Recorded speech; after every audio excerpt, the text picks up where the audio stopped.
Anyway, sa pagkakataong ito, iharap sa atin ng isang taong wala ring kapaguran. Todo-todo ang ginawa para sa San Juan. At para mas makilala pa natin siya, panoorin natin to.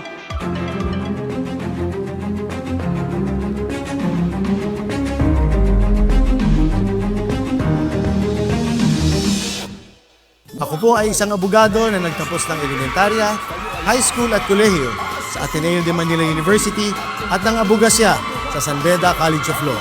Nagsimula po ang aking paglilingkod ng mahalal na Sangguniang Kabataan Kagawad ng Barangay Pasadena noong 1992. Ako ay unang nahalal na konsehal ng San Juan noong 2010 at naging number 1 councilor noong halalan ng 2013, 2016 at 2022. Naging majority floor leader ng Sangguniang Panglungsod, chairman ng iba't ibang komite at nakapag-akda din ng madaming ordinansa na ngayon ay pinakikinabangan na ng mga San Juanenyo tulad ng Pedestrian Safety Ordinance, Anti-Discrimination Ordinance, Anti-Idling Ordinance, ang ordinansang nagbabawal sa pagbenta ng mga expired na produkto, ang ordinansang nagtaguyod ng Persons with Disabilities Affairs Office o ang ating PIDAW, ang ordinansang nagbigay ng free movie privileges para sa mga PWD, ang ordinansang free use ng may bayad na restroom para sa mga senior citizens at PWDs, ang Solo Parents Welfare Ordinance at madami pa pong iba. Simula nang ako ay manumpa bilang Vice Mayor noong 2023 at sa aking pamumuno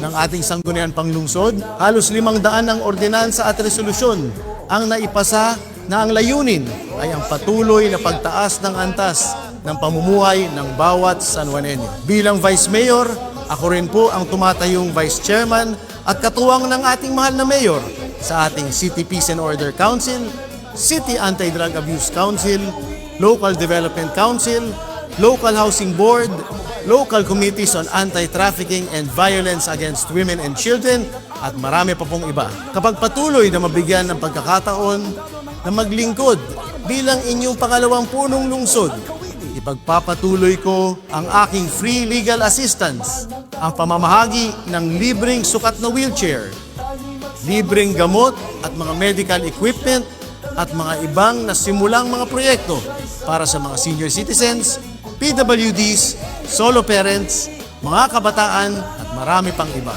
Sama-sama at tulong-tulong po tayo tungo sa patuloy na pag-unlad ng ating makabagong San Juan. Kay AAA, kayo ay aalagaan, aasikasuhin at aarugain.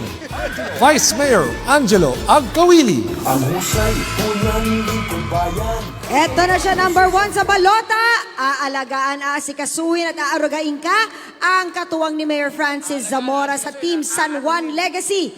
Mahal na mga San Juanenyo, Mayor AAA Attorney Angelo Agkawili. Vice Mayor! Vice Mayor!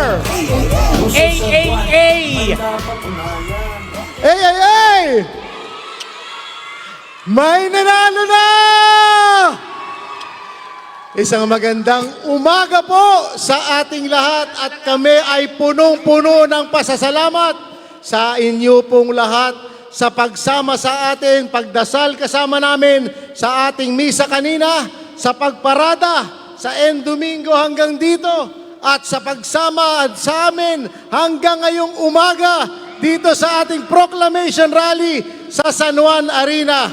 Tanggapin po ninyo ang aking personal na lubos at taus-pusong pasasalamat sa suportang ibinigay ninyo nung ako ay una pang tumakbo bilang inyong konsehal noong 2010. Kung hindi po dahil sa todo-todong suporta at tiwala ninyo ng inyong mga kapitbahay, kamag-anak at mga mahal sa buhay, mga kabarangay, ay hindi din po ako mabibigyan ng pagkakataon na mapaglingkuran ng ating mahal na lungsod bilang Vice Mayor ngayon. Ang aking pasasalamat din ay gusto kong ipahatid sa ating mahal na Mayor, Francis Zamora, sa kanyang patuloy na tiwala para sa akin, para patuloy po akong maging kanyang katuwang at maging pangalawang punong lungsod ng ating mahal na San Juan. Mga kasama, siguro nakita natin lahat, tayong lahat ay naging saksi, tayong lahat ay naging buhay na testigo sa kung paano nakaganda ang ating mahal na lungsod ngayon. Nakita natin ang resulta ng pamumuno ng ating mahal na Mayor Francis Zamora at ng ating mahal na Congresswoman na si Atty. Bel Zamora. Kaliwat kanan ang mga proyekto at napakaganda na po talaga ng ating makabagong San Juan. At yan po ay resulta din ng inyong pagtitiwala sa amin noong 2022. Yan po ay resulta ng ating 15-0. Nakita na natin ang kagandahan na pag nagsama-sama po tayo lahat tungo sa isang direksyon, tungo sa pagpapatuloy ng ating makabagong San Juan. Kaya mga kasama, sa lahat ng naririto pa, sa lahat ng ating mga barangay officials, at sa lahat ng ating mga kababayan na nanonood pa rin sa Facebook Live, huwag po na tayong tumingin kung saan-saan pa. Dito lang po sa ating Team Makabagong San Juan Legacy, vote 15-0 po sa darating na Mayo mula sa ating mahal na Mayor Francis Zamora, sa ating mahal na Congresswoman na si Atty. Bel Zamora, sa ating mga konsehal sa District 1 at sa ating mga konsehal sa District 2. At sana naman mga kababayan, huwag niyo naman din kalimutan ang inyong Vice Mayor, Atty. Angelo Agkawili po, or AAA. Kay Salamat. AAA, asahang aangat at aasenso. Kay AAA, kayo ay aalagaan, aasikasuhin at aarugain. AAA po ang abogado ng agrabyado, ipagtatanggol at ipaglalaban ko po kayo. Maraming salamat po at mabuhay ang ating makabagong San Juan. Salamat, Vice Mayor AAA! AA!